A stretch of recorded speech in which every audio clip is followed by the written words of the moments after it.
Let me tell you what creator's dementia is. It's the feeling you get with a finished project. The feeling you get when you get rejected. It's the feeling you get when you imagine the future with your creations. The struggle, the disappointment, the light. This podcast will take you through all of the thoughts, effects, and craziness that comes with being a creator. So welcome to the place where you know you are not alone in your creative endeavors. Welcome to Creator's Dementia.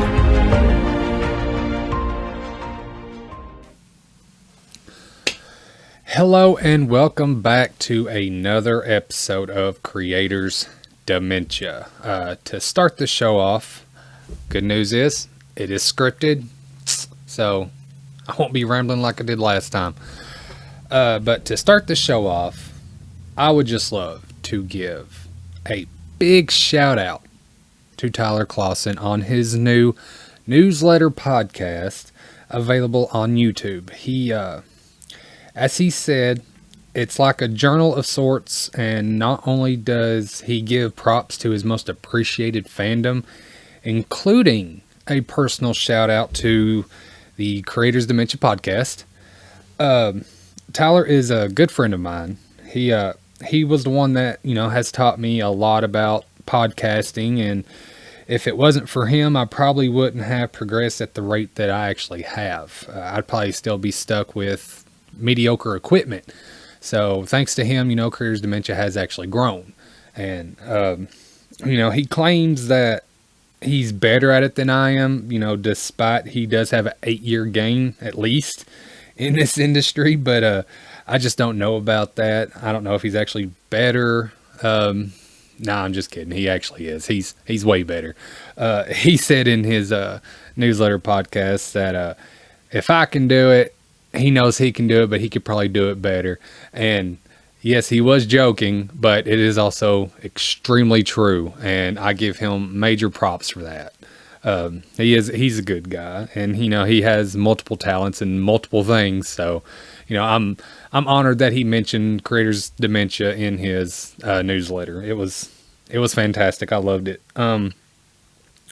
But yes, he is better. But that's part of the point I always try to talk about when I get into my rants and rambles.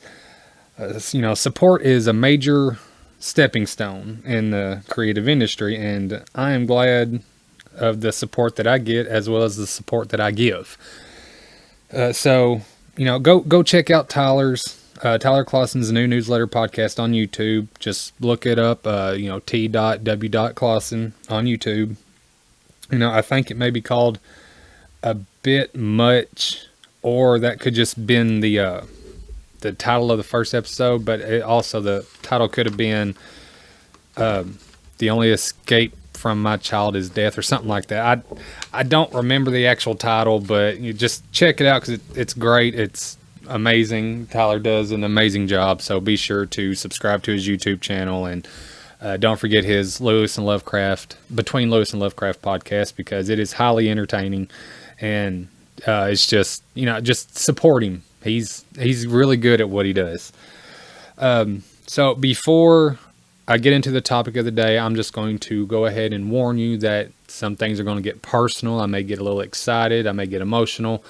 This is a topic that I did research, and as I was writing out the script for it, a bunch of things just started popping in my head. So it's going to be a little different, to the point where I may have more heart into this scripted episode than my previous ones. I know some of you have caught me kind of tearing up if I talk about some, the support or, family and stuff like that. But the more that I was writing this one, the more I felt. So this is going to be a highly personal, emotional episode. So just prepare for it just in case. But before we get started, let's go through some updates, shall we? First off, I have been sick for for the better part of 2 weeks. No idea what it was. No idea what it is. The doctor said it's a virus. 2 different kinds of meds I've been on. Big fun. Just the whole shebang. And it's not the flu. It's nothing like that. It was just something that just messed with my system. And I had a constant cough. And it was horrible. But I'm feeling much better now. And so we're still going at it. Update number 2, and this is a biggie. I am sponsored. You can see the shirt here. It is Dubby energy drink. So at some point during this episode, an advertisement's going to pop up, recorded by me. So just, yeah, I got to spread the word about the sponsorship. So now it's not a big sponsorship, where I get free money. It's nothing like that. It's they don't give me money for mentioning them, but I have to put in the work to get paid, as well as have the listeners purchase an item from the company. So you'll hear an advertisement in my voice to try to get you to consider purchasing from this brand. But hey, Creators Dementia. I done screwed up my own title. Creators Dementia is sponsored, and that is amazing. It's our first real sponsor, and we are moving up in the world, so I'm extremely proud of how far we have come. It started off with hardly any talent, some makeshift stuff here and there, some low budget equipment. I'm loading up sessions from our Wayfinders Guild D&D session on YouTube, so I'm gonna make sure my computer stays going. So it says upload complete, but it's still processing. So that'll be available here probably within the next hour. Of course, this episode will be out long after that. But yes, we are sponsored by W Energy. I will mention them in a nice little ad slot later on in the episode, pre-recorded, just so that way I'll never forget. So also, I took a look at my analytics, I actually have listeners for Creators Dementia across the ocean. People in Europe are actually tuning in with Spotify and listening to Creators Dementia. So that just, how cool is that people have heard my voice in another country? That is just amazing. Now, I don't have that, the numbers were great for me. That's one of them things I don't need to move. That's one of them things that I will just get easily excited about, because even 2 listeners make me happy, and I'm pretty sure I was over 65 in another country. So that is amazing. It's freaking amazing. And it's the little things like this that gets me hyped up for what I do. So to all my listeners, if you want to send a message to me, just send an email to creatorsdementia@gmail.com, creatorsdementia@gmail.com. Tell me what you think of the show, shoot me some topics to discuss, or just say hi. I would love to hear from any and all of you. So, let the demented creators unite here in this world. Let's come together. Hit me up, send me the support, with just a greeting. That's support to me. I know you're listening to me, and I know you want me to continue. So just do what you got to do in order for me to be like, oh, okay, thank you. I'm going to say thank you no matter what, but I'm the kind that likes to meet the people who enjoy what he does. So yeah. Send me a message to creatorsdementia@gmail.com. I would love to hear from any of you and all of you. So the last update. So once again, thanks to Tyler Clausen. I'm telling you that Tyler's just amazing. He really is. I was directed to a place where I am going to start creating merch. So actually, before I started recording, I uploaded 5 designs to try and get some merch going. I'm waiting for them all to get approved, and then hopefully we will be at it, and I'll have merch to sell. So if you follow me on any of my social medias, as soon as the merch is available, I'm posting it, I'm sharing it. So, and hopefully maybe at some point I will have one of my merch shirts on. So really soon, once I get the images uploaded, which I did, Creators Dementia merch will be out there. I'm bringing a whole new world to my creativity. I honestly cannot wait until I can have an actual team for all that I am trying to do here. I feel it coming. Things are happening, and all this stuff that I'm doing. It's just me, this single person, doing all this. There's my water, and it's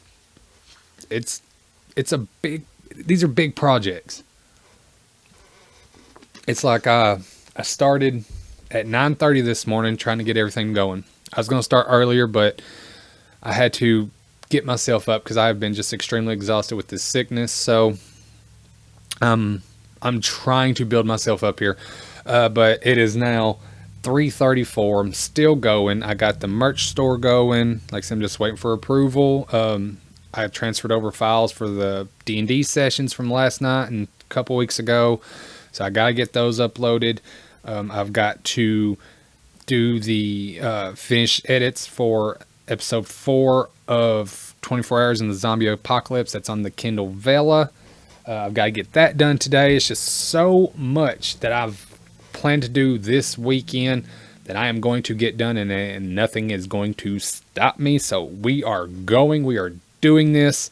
Within this episode, there's going to be 2 nice little things that I'm going to read to you guys from 2 writers that are amazing, and I hope it's going to be a treat for you as much as it was a treat for me when I read them.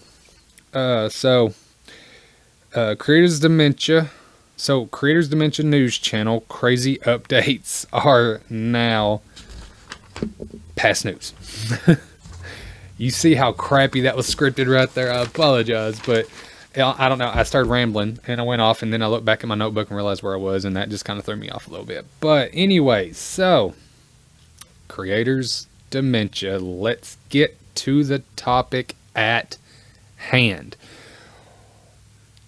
What is quality content? It's the stuff we are trying to produce to get our names out there to be the best indie creators that we are, that we know we can be. But quality content, I mean, is quality content honestly judged by the amount of eyes that actually gets put on your creation? The amount of time someone spends with your creativity? Is it even proven to be quality content because someone says, because someone says so? I got mixed up there. Is it proven to be quality content because someone says so, and not just regular content?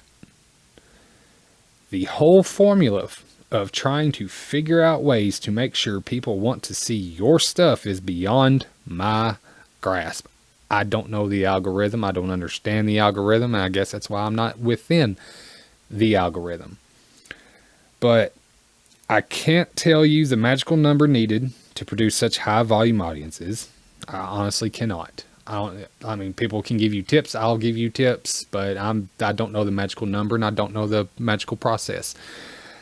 But what I can tell you is what the definition of quality content is. Quality content is anything that adds high value to the reader or watcher, so your audience.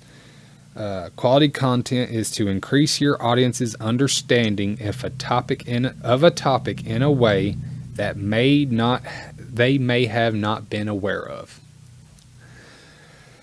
So now, quality content is important. It helps attract audiences to all the things you do. Gets them to engage. If your audience finds the content valuable, then they are more likely to share it. Speak about it, tell their friends about it, constantly keep updated with it. Quality content goes a long way.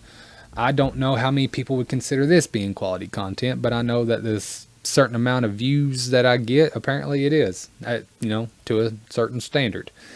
But there are 3 essential elements to making quality content. It seems like there's always a list of something to improve. But the quality content must be useful. It has to be interesting, and it has to have what they call the cookie factor. There was like no S. Oh, well, has, but it seemed like there was no S's in that sentence. And have you ever noticed that with the sentences that do not have the S sound is a weird sentence? I don't know why, like that one and that one. I don't know. It's a weird thing to me. I don't like it, but some sentences do not have S's or the sound of S. Anyways, let's take a history book, for example. It is useful because it is needed to teach the past. It's full of all these interesting facts about what has happened in the world. It teaches us about our ancestors, our mistakes, our losses, our victories. It has useful information that can help us in the future so we do not repeat the same mistakes. They always say history is doomed to repeat itself. But yeah, if you read a history book, you can actually avoid that type of repetition. But, it seems like the world is so dumbfounded on making sure that people suffer, we're going to continue making that mistake anyway. But a history book, it's just a tiny example, to show you how something such as a textbook, that you must read while you're in school, is always in such high demand, regardless of it being a requirement for education.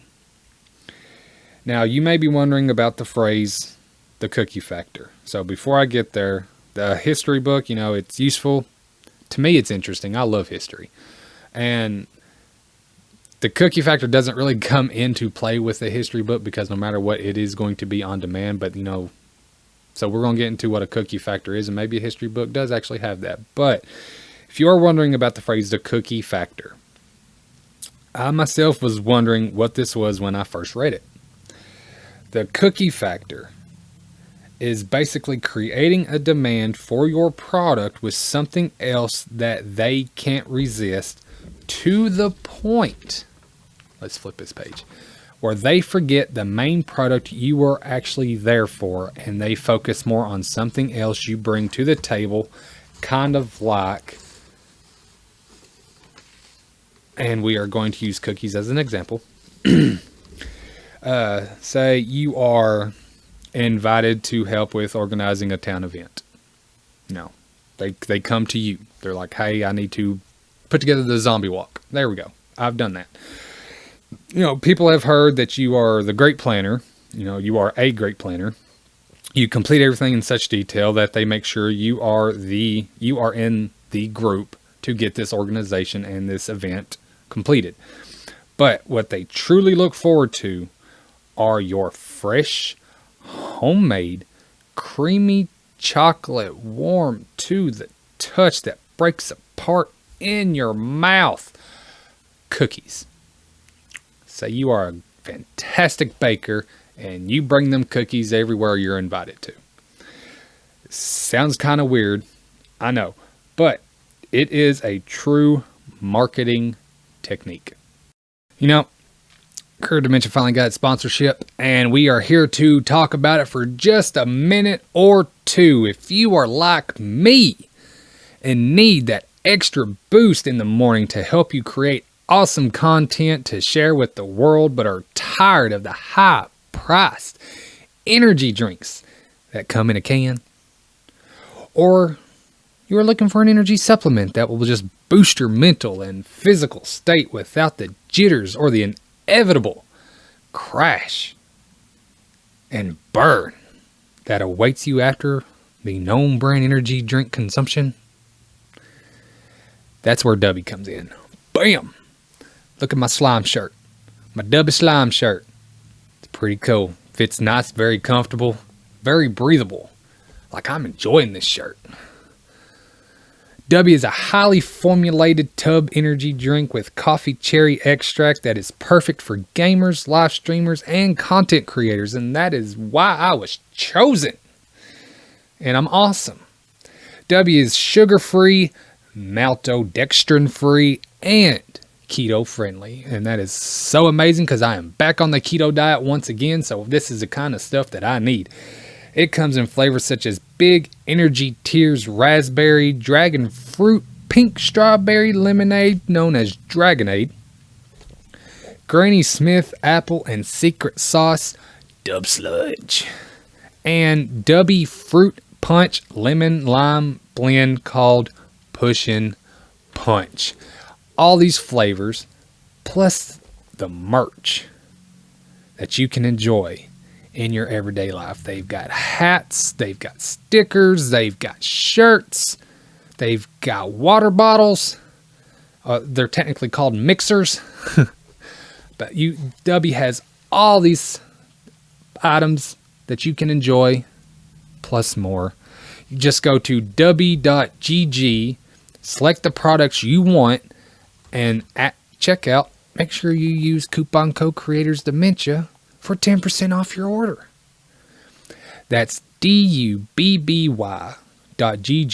and use coupon code Creators Dementia, CreatorsDementia in the coupon section for 10% off your final total.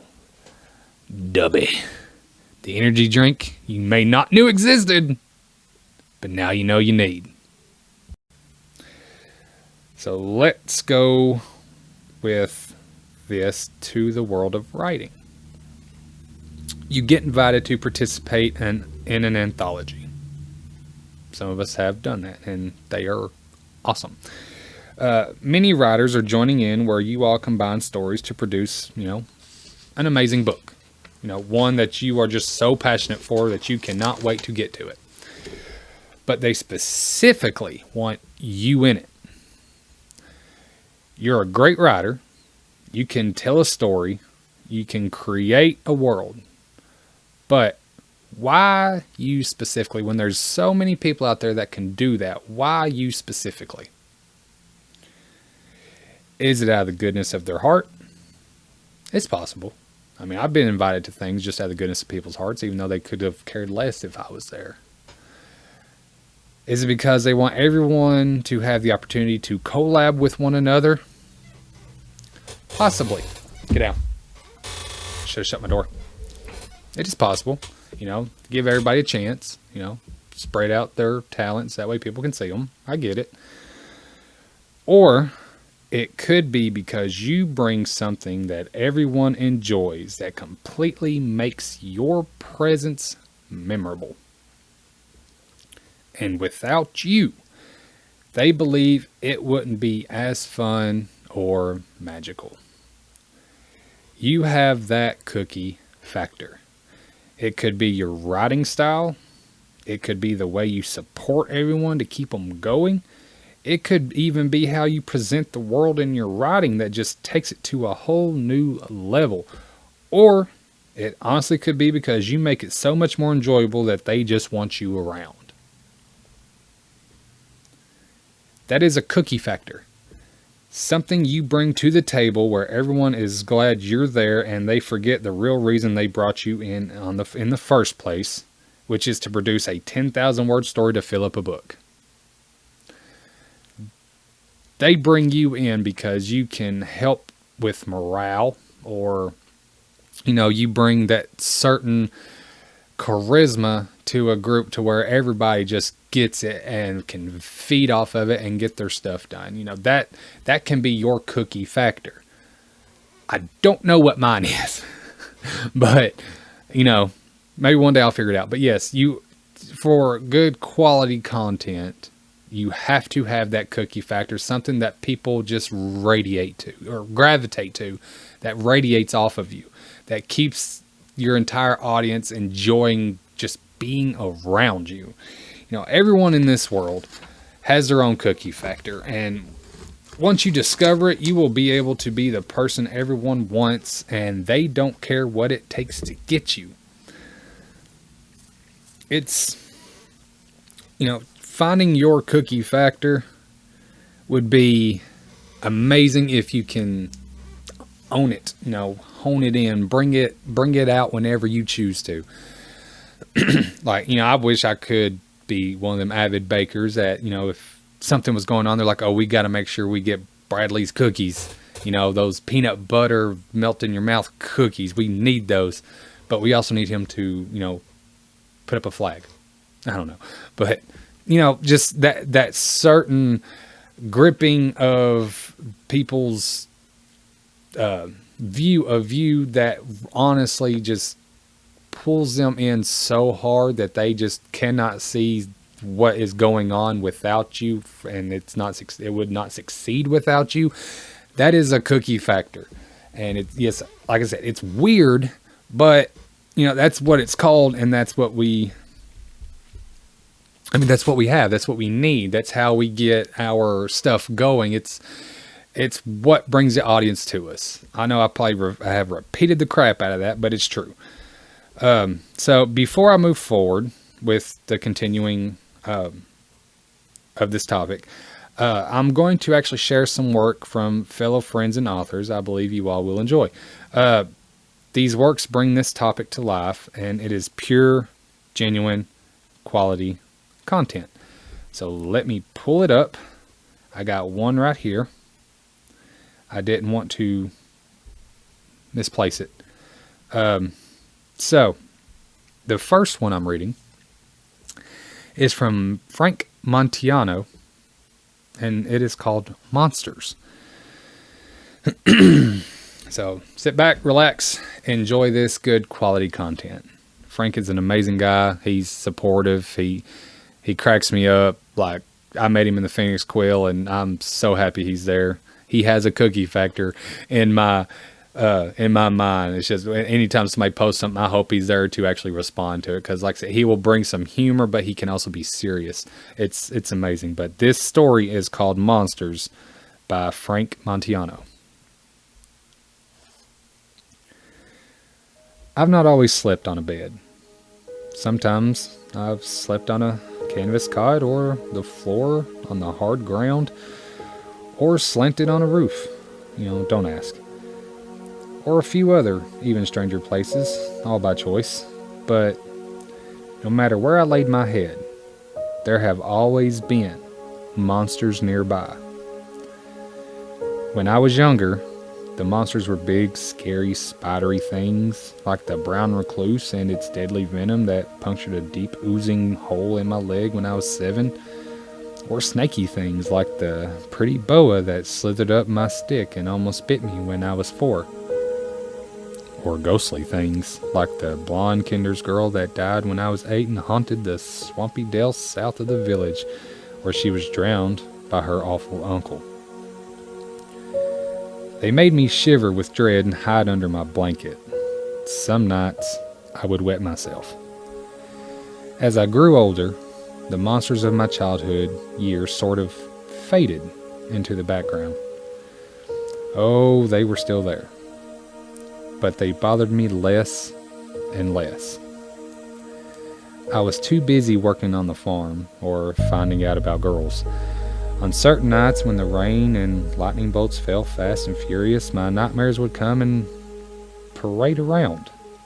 A motley monster parade of venom, fangs, and death, reminding me of the countless ways to die in my narrow kid world.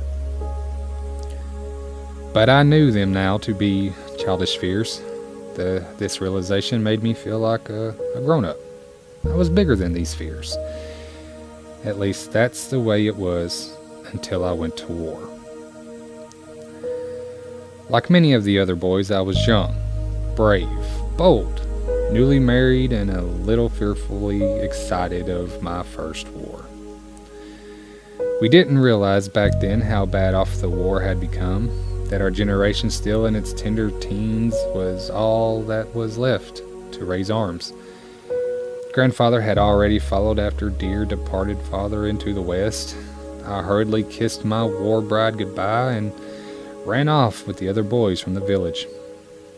I went to sleep that night with a hand weapon, a lopsided smile on my face, still from my first time with a girl. All us novice fighters slept together in abandoned tents. We dug through the kits left by the dead, divvying up the small treasures we found of knives, shields, and keepsakes. Pecking orders were established quickly and reinforced by our instructors, who were all missing a limb or two, but nevertheless mean, battle-hardened, and quick. We trained from dawn to dusk on the days we didn't travel toward the front lines in wooden wagons stained with blood. That's how life was. That is, until the dream killers drifted through the canvas walls and slaughtered us by the tentful. We keep each other awake, pricking with daggers if we had to. To sleep was to die. Another blasphemy committed by the enemy, our chaplain shouted at morning service, and we all nodded along, gripping our crosses tight. We had lost half our company the first night.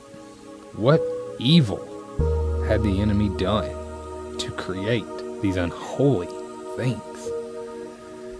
I stood in the back, barely able to keep my feet under me. What did the chaplain know? I thought to myself. He had one leg shorter than the other and didn't even shave yet. Slipping right into our dreams, the dream killers would take over and turn normal dreams into killer nightmares. Bodies twitched in cots as hearts and minds burst, and then were still. The most defenseless amongst us were turned into lethal sleepwalkers. I only survived because I woke up as the ethereal creatures attacked. I had to kill my own cousin as he stood over our squad leader. I could sense the presence of the dream killers somehow. When they were close, I felt a pain, like the ache of a sudden remembered injury. Something deep inside me could feel when their dream bodies floated near. I could fight them in a fashion too, using my own monsters to attack the otherwise untouchable spider, snake, and even the kindergirl came to my rescue and saved my squad more than a few times during the deadly days. The horrors of my childhood rescued me as a teen. I was given the war name Dreamer and wore it proud. After the first wave of attacks, I was removed from the front lines and spent the rest of the war pulling guard duty at the officers' quarters. There were few of us with the Dream Guard talent. Sleepy and Head Case were the other two who made up our 3-man squad. We took turns pulling 8-hour sleep shifts, followed by an 8-hour guard duty over the active dreamer. We were pretty popular until the enemy realized our dream killers weren't as effective anymore. The monsters from the time in my life were dark, deadly, things that would come swiftly out of nowhere. But with the help of my own personal nightmares, I survived my tour. The battlegrounds shifted to sea and we were told to go home for now. When I arrived back home, I slept in the backyard for a month. This was for the safety of all concerned. I felt comfortable out there in the tent. I couldn't handle all the softness I found in the house, the softness of my bed, my wife, the food. I would twitch, howl, and punch randomly in the night. Didn't trust myself, not even with a knife. My monsters would prowl around my sleeping body, protecting me from anyone who came near, even my own kin. It took a little bit, but my war sharp edges began to dull. I know it sounds funny, but even the pillows were too much.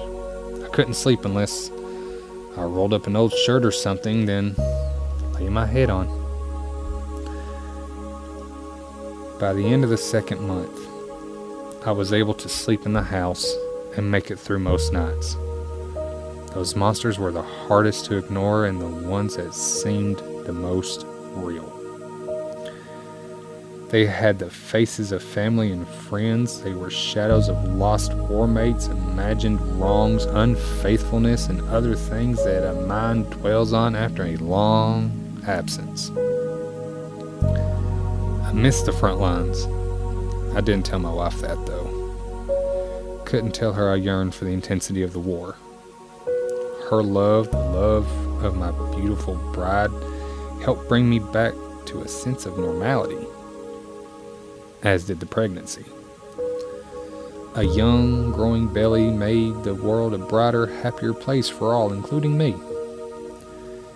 It's hard to see the dark sides of the world when faced with smiles, love, and hugs, when the worst thing are cravings and tiny belly kicks.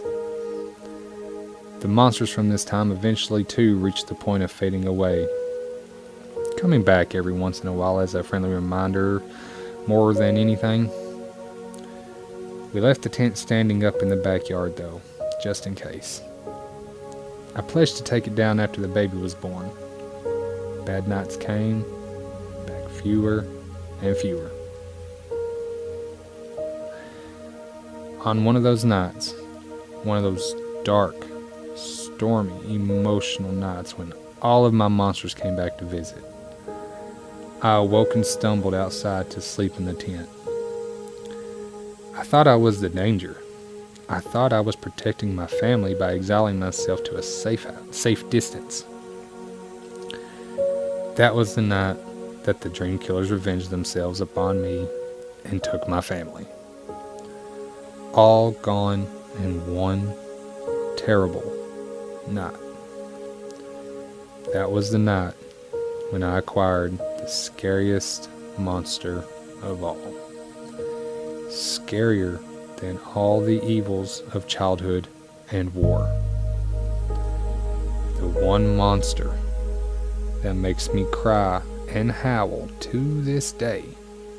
The one that makes me howl and yell, "I don't know you. I don't want to know you. And I want to forget you ever existed." When she bawls, sometimes I wonder how I know what she would have sounded like if she'd been born. And I do know, because I hear her heart-breaking cries every night from under my bed. The piteous cries, the hungering bawls, the mewling that tear through the heart of every parent and make them want to do anything they can do to stop the crying. Some days I think she's a dream killer. I don't know what is worse.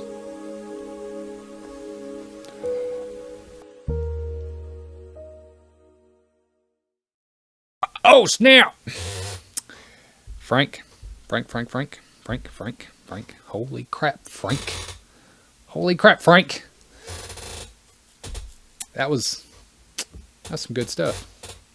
Some real good stuff. Kudos. I like it. I would love to read a book about dream killers. That would be freaking epic. I mean, who knows? There might be some sort of one out there, but Frank, you should write that entire book right there. I would read the shit out of it. That was just too damn good. I got lost. When I started fading from reading, I was getting lost in it, and it threw me off. So that's why, some words got a little messed up, or I had trouble pronouncing, or I'd run a sentence together. That's why. It's because I got sucked in so bad that I lost track of where I was, and I was just picturing everything that was going on. Holy shit. Oh, May. Okay. So, Frank, thank you for that. That was just amazing. Now I got to find the other one. It should be right here, because I don't think nobody really sent me one through my email other than Frank. So let's see here. I know there's another one.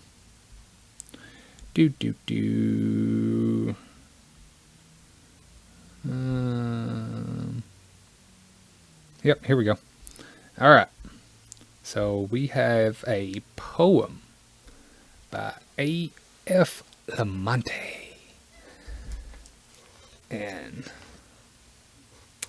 she's a good writer. I enjoy her posts, and I enjoyed her story. in Quilandia. I love it, so I know you're going to enjoy this too. I don't see a title. I probably should have asked. But still, it'll be good.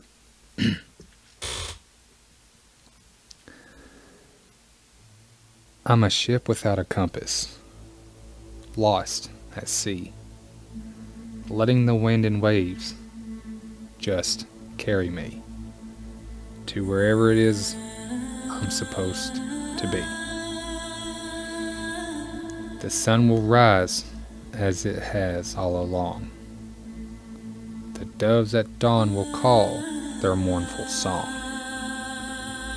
People will pass by in a laughing throng, oblivious to the sea of sorrow I'm in. But that's a fact of life. The world keeps its spin. Sun down, sun up, another day will begin. The tears running down my cheeks will dry. A smile will come and I won't have to try. But I'll have to figure this out by and by. The light you gave me, I shall make my own. You taught me this before I was grown, and I will live out the lessons you have shown. One day I shall find a place to land, and once more I'll be able to stand, following your footprints you left in this sand. Heaven's gates opened and you stepped in.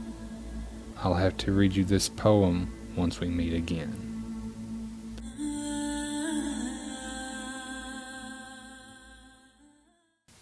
She wrote this for her grandmother that had passed away. I was totally in that one too. I was picturing a beach. I was picturing waves crashing. I was picturing a woman in like complete pirate attire. I guess because, it was talking about being on a ship, but just staring off into the distance in a crystal blue sky with the waves just slowly kind of rising and coming up to land where just single little footprints were walking straight from the water into the mainland. That was what was popping in my head while I was reading this. Thank you, A.F. Lamonte. I really appreciate it. That was amazing. You have no idea. I enjoyed that. And I know your grandmother would too.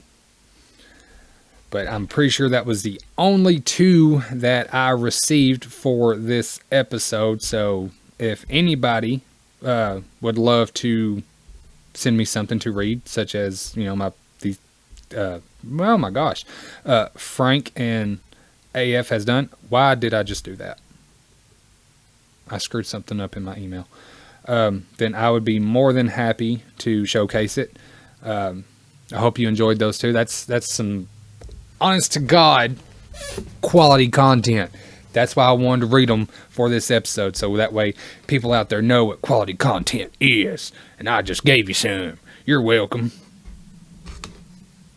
Anyways.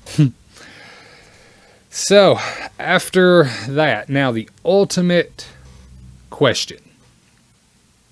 What truly determines quality content other than what the internet believes it is? Views, ratings, subscribers, donations, maybe. It can be. I mean, there's no limit to it. It is highly possible, but people get paid these ways. But, and this is a big but, like Kardashian but. All of this stuff is opinionated. Someone, somewhere determines if it's a must read, a must watch, a must view. Algorithms declare must read, must watch, must view. And here is the fucking kicker.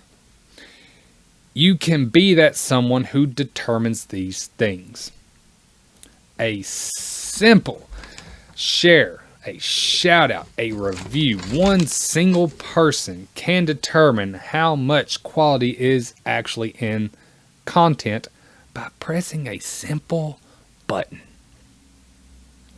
by telling a creator how you feel about their work, by going on Amazon and writing a review that says must read 5 out of 5 stars. Something as simple as that can literally determine how high of a quality that quality content is.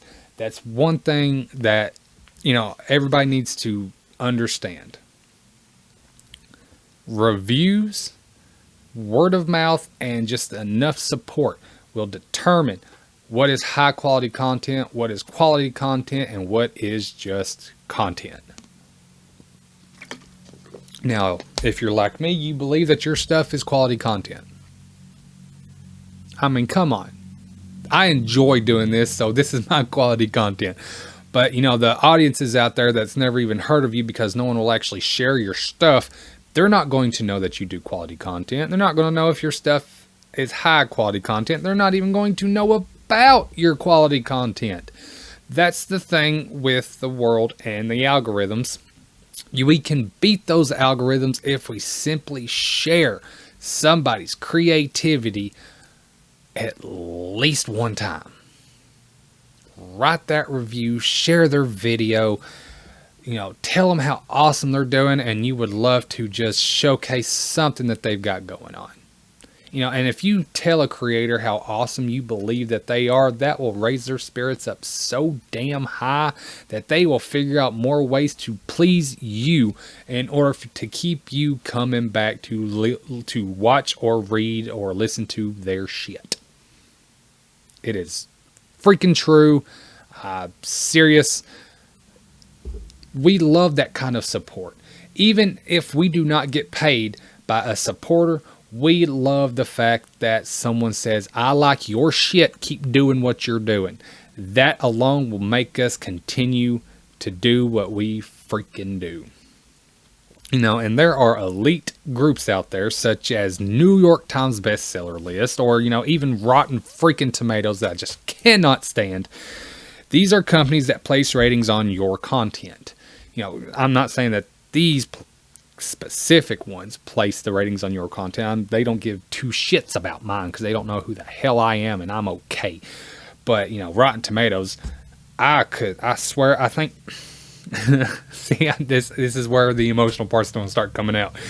The thing is, people like you and me are our own elite group that can make sure quality content is known without being paid off and truly speaking about what the material is. And that's the reasons why I do not trust things like Rotten Tomatoes. There could be a fantastic movie. They give it an 88% even though it may deserve a 95%. And it could always possibly be because of the elitist in the Hollywood area. Give them such a low score because someone paid them off. Or they give them such a high score because someone paid them off. They're like, oh, people listen to you. You are the movie critic that everybody pays attention to. I'm going to give you $200,000 to say, hey, my movie was a 98% must watch. And do not get me wrong, sometimes Rotten Tomatoes is right. But a lot of times they're wrong. And I honestly believe it's because they support whoever they get paid by. So, like I was saying, we can actually be our own elite group, not to be paid off, but to just show that support that the indie creators out there need. You have got to get down. Thank you. Quality content becomes highly anticipated quality content by supporters who want the world to know that what they enjoy should be enjoyed by others. Word of mouth honestly does go a long way. Shares, reviews, things that don't cost people a dime, a nickel, even a freaking penny. These small efforts ensure that quality content goes noticed. That is the one thing Creators Dementia is about. I have said this from the beginning. Sharing, supporting, being a demented creator is about breaking the boundary and the fine line between not thinking you're good enough to believing that you are. Creators Dementia wants to help support the ones that are trying their damnedest to be the most passionate creator that they can be and actually enjoy doing it without having to have that depressive thought of if they are good enough and if they're going to make it. You know, everyone has the ability to produce quality content. Even if you aren't a creator, sharing and talking about a writer's book, people's cosplays, their art, their music, their photos, that is producing quality content because you are the one showcasing to the world what kind of content needs to be seen and offering the awareness to people that is out there. You sharing someone's creation is quality content. You may not be trying to get the 1,000 views that a lot of us are trying to get with YouTube channels and TikToks and stuff like that. But if you literally share someone's art on your Facebook, your Snapchat, and you truly believe that it is one of the most purest forms of art and they need to be noticed, that right there is quality content that you are producing. I love that kind of content when someone's like, hey, have you heard of this indie author? This book is fantastic. You should read it. That right there is quality content to me because you got someone out there that's trying to help someone make it into the passions and the creativity that they are working so damn hard for. That is quality content. So the next time you want to make sure your favorite creations are seen or want them to be noticed or have a friend that you would love to see them go further, share their shit. Share their stuff. Write that review on Amazon, Spotify, YouTube. Do whatever you feel you can do in order to produce your quality content so they can continue to produce their quality content. The world has advanced in technological ways where everyone can voice their opinion by a simple click of a button. So why not use it? Why not use it? I mean, honestly. If you are running a business with your mother, your father, your sister, your brother, someone, and you want people to know what you got, you are going to spread that word like wildfire. You're going to be like, hey, come buy these fresh cookies at Cookie Factor. Come buy my shirts. Come buy my made tablecloth, my blankets, my crochet items. You are going to try your best to sell your shit. You want people to share your creations. You want them to create content around your efforts in order to help you get out there. So why can't we do the same thing? Creators Dementia is all about the support. I want to make sure that Tyler gets where he needs to go. He is a damn good creator, and I hope that he gets so far with all of his projects that he doesn't even remember where he struggled at when he first started. I mean, that boy is going to be so wholehearted when he makes it to the top that he's probably going to pull as many people up with him as possible. He has that kind of demeanor and he is that kind of person. I can see that happening. Larry Dean Toller, his freaking writing, his book, Fates, The Dark Legacy, has got me into loving fantasy a hell of a lot more. He needs all the shout outs and the reviews that he can get. He needs to be noticed. I promise you. Dana Woods, this woman is all about creativity, not only with her cosplays but with her books. The Dragon Child, I cannot wait to see how far she can take it, and I hope it goes extremely far, because her imagination toward this little world built world that she has done is beyond my comprehension, and I can't wait to see where it goes. Lori Wetzel's Unclaimed series alone deserves a fucking spot on the New York Times bestseller list. She has a talent so far beyond mine that I won't ever be able to keep up. And I am so proud to know these people, because I know that they have something going for them that can take them to so many places that I just really wish that I had the ability to push them a little forward to make it easier for them. So that's what I do with Creators Dementia. I try my best to show the support and the love that all these indie creators deserve. I was on TikTok Live earlier for the second time, and you know, it's literally my second time ever doing TikTok Live. And I met a new friend. He was a 17-year-old that loves streaming, and we literally talked about games, cars, shows while I was trying to set up my merch store. And you know, he does Twitch. Let me. I know I wrote it down. Give me 1 second. See, I got a little emotional there. But his gamer tag is Ilovegamingzach. So you will be able to find his Twitch. And this kid seems like he just met me today on TikTok Live while I was just trying to, you know, create quality content, and he gave me so much support that quickly that I'm going to give him the support back. Go, if you watch gaming, go find him on Twitch. It would be amazing. Manic Panda. I do not mention people's real names on here unless they allow me to. So Manic Panda is a TikToker. You can literally go to TikTok and type in Manic Panda and you will find her. She is starting her own store.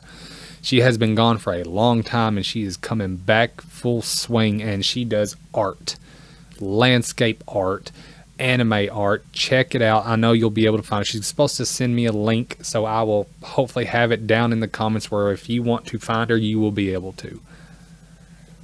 My friend Fox, I'm not going to say your name, but her TikToks have grown so much because of her awesome abilities with her cosplays. It is beyond realistic. The Christmas cosplays that she done alone, that should have broke TikTok right there. Now Kayla, y'all, if y'all have watched Creators Dementia, y'all know I have done an interview with her before. Into the Madhouse. She is still kicking it, still going hard with all the cosplay stuff, still doing amazing, and I can't wait to see how much further she can go. So the whole concept of this episode is trying to determine what exactly is quality content. I believe with full heart, quality content is established by support. Can't stand 50 Shades of Grey. Cannot. But people love 50 Shades of Grey. People will advertise the shit out of 50 Shades of Grey. They did.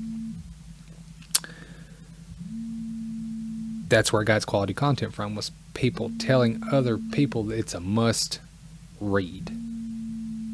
Remember that as you continue watching videos, reading books, stuff like that. Remember, you can be the reason why someone is judged as high quality content and a must read, a must see, a must view, highly reviewed. Remember that as you continue to support all these indie creators, these indie authors, indie writers, all of us. Remember that. One simple sentence, a must read, on Amazon can do some great damage. I'm pretty sure if your book gets like 50 reviews on Amazon, they will put it on a list to where they will showcase the shit out of it. All it takes is 50 people say, must read, very good book, 5 out of 5, I recommend this, couldn't put it down. Something simple. You have that power. And I'm hoping that I have that power with teaching or reaching out to you saying, hey, use that power for good. Anyways, let's get off the emotional train wreck. thank you for coming back to Creators Dementia. I really appreciate it. Tried a new lighting technique. Hope you enjoyed it. For the ones watching on YouTube, maybe I should have turned that light on too. I don't know, but I kind of like how it looks from my little screen right there on the camera. It kind of looks pretty cool. But thank you guys very much for supporting Creators Dementia. You can follow me on all my socials. Facebook is Stories in the Making 2016. Instagram is B_rad_boothead. Twitter's at Aspiring Zeds. I do not give out my Snapchat because there's too many porn bots on there. Of course, like I said, just follow me everywhere you can. Follow me on YouTube, Spotify, all that fun stuff. Amazon Music, Pandora. We are on Pandora now, people. Creators Dementia has made it to Pandora. That is a highly listened to platform. So that is just freaking amazing. We are sponsored by Dubby Energy, based out of California. Buy their crap.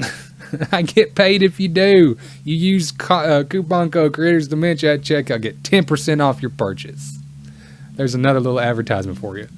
But no, seriously, in all awesomeness, thank you guys very much for watching, listening, continuing to be behind me while I enjoy and try to conquer the world through Creators Dementia. I really appreciate it. Without you guys, it does not exist. So, once again, I can't say it enough. Thank you very much. Love you guys. God bless. Hope you had a great week. And I hope you don't spend too much for Valentine's Day next month, because it seems like all the stores are already putting them out, all the candies and stuff out. So, woohoo! Yeah. Have a good one. Merch store's coming soon, so get ready for it. And do not forget, if you do want to be a Patreon, Creators Dementia does have a Patreon. It's patreon.com/Creators Dementia. I don't have any Patreons yet, but it's fine. Like I said, it's just there just in case someone wants to help. No big deal. Love you guys. God bless. Demented Creator is out. Hopefully you enjoyed this episode of Creators Dementia. I hope I conveyed the aspect of being a creator. It's not easy. It will never be perfect, but it is always hopeful. If you have any feedback you want to send my way, feel free to email me at creatorsdementia@gmail.com. Share the show, give us some stars, send me some of your creative work, and I'll put it on here. Creators need all the support they can get. Thank you for listening. Love you guys. Demented Creator out.